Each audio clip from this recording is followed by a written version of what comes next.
Hi there! In this video I'm going to revisit my Kingfisher hide because for the first time in 7 months the Kingfisher has been sighted again.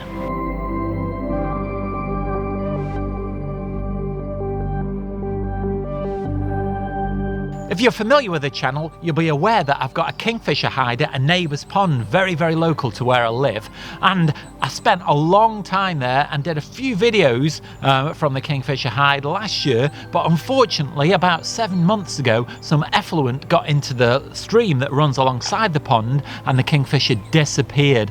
But yesterday we had a sighting and I spent a little bit of time down at the hide clearing it away. There's a lot of reeds that have grown up, so it's all clear and ready for a shoot this morning. So I'm going to go off down to the hide this morning. You can come along with me, and I know that I'm really going to enjoy my photography.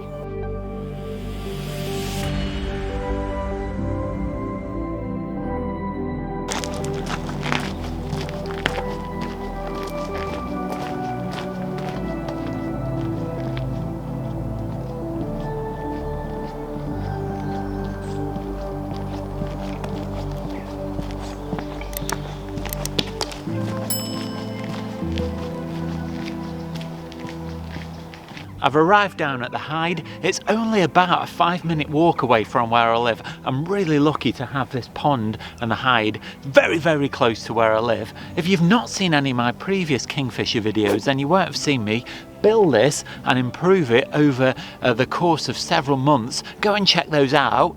But basically, if you've not seen any before, what it is, it's an old corrugated arch, but what I've done over quite a period of time is I've improved it steadily. At the moment it's built up onto stilts because when the level of the pond rises, it did used to flood, now it doesn't. I've also covered it in black plastic so it's completely waterproof, and now because it's been here for about 7 months since I built it up onto stilts, you can see that some of the foliage has grown up around it. Yesterday I had to come down and cut some of the foliage away just so I could see out onto the pond. It was completely overgrown, but I'll show you what I've done there. So I can get down to the front of the hide, what I've had to do is cut down some of the foliage, but underneath where I'm standing now I've got a plank of wood, and this just helps me to get down to the front of the hide without churning up the side of the bank and slipping too much.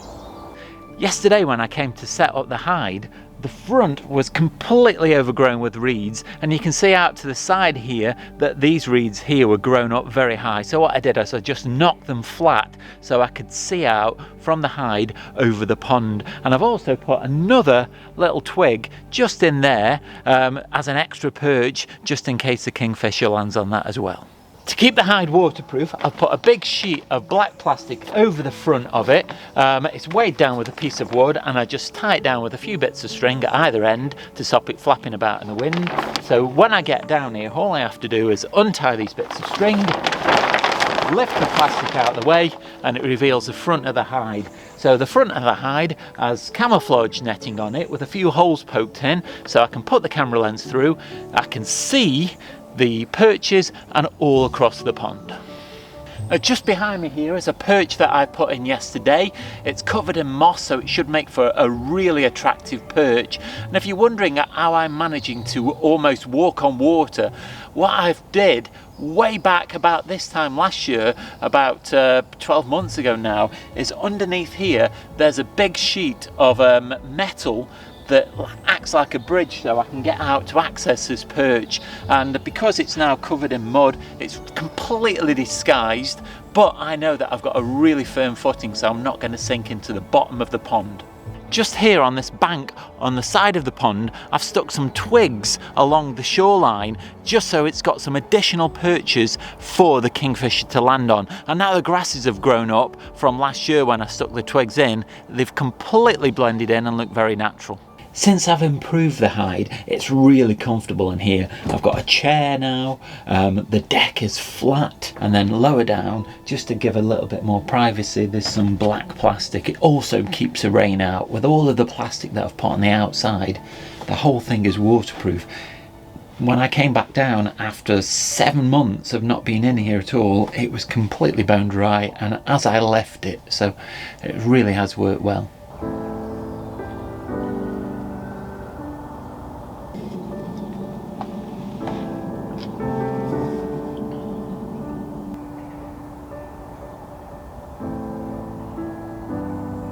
So I've been here for about 15 minutes so far this morning, and already I've seen a grey wagtail, a mallard, and I've seen a sighting of the kingfisher. Now unfortunately the shot that I've got of the kingfisher isn't very good because it's still a little bit foggy, so the images that I've got are a little bit hazy. But I've got loads of time this morning, so I can stay here for lots longer. Hopefully the kingfisher might come closer or the fog might lift.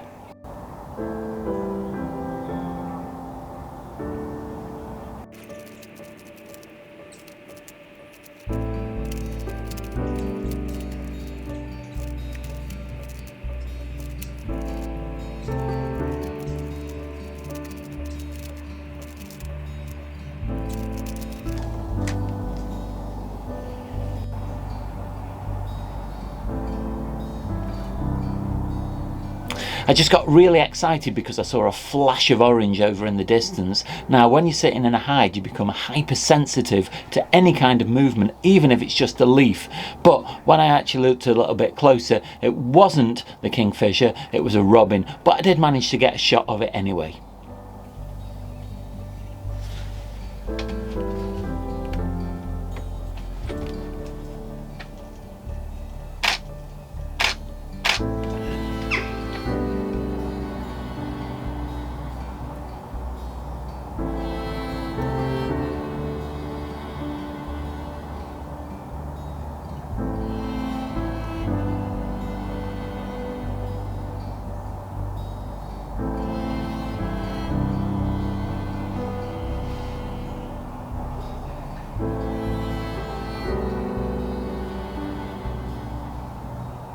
I really didn't expect to strike gold on the first day, but the kingfisher, and this one was a male, the one that I saw earlier was a female, so there's definitely a pair about, but this male landed on the front perches that I've put up, and not only on one, but it flitted about and landed on three, so I've got quite a variety of photographs, and I've also got some video footage as well.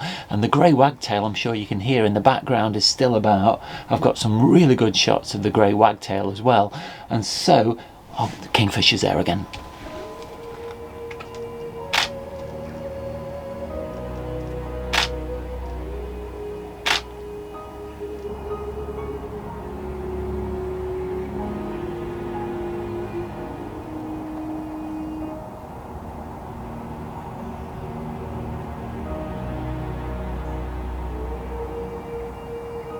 Turns out it wasn't the grey wagtail that I could hear, it was the kingfisher again. It come back and landed on the front perches, and I've managed to get a few more shots of that.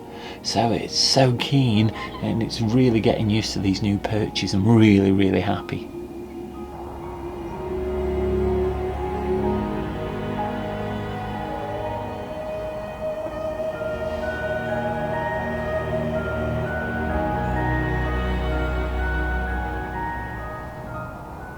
So I've had an amazing morning. I've got some brilliant shots of the kingfisher, even that one that took me by surprise while I was talking to the camera. I'm really pleased that they're using the new perches. It hasn't taken any time for them to get used to them. They've just taken to them straight away, which is great news. I've seen a pair, so I've got a shot of a male close up and a female from far away, so that's great news as well. I've probably spent this morning about 2 hours taking pictures and filming, but it's definitely been worth it. But it just goes to show how much time you have to spend to get those kind of shots. But I've got loads of time over the next few weeks, so hopefully look out for more videos on the way.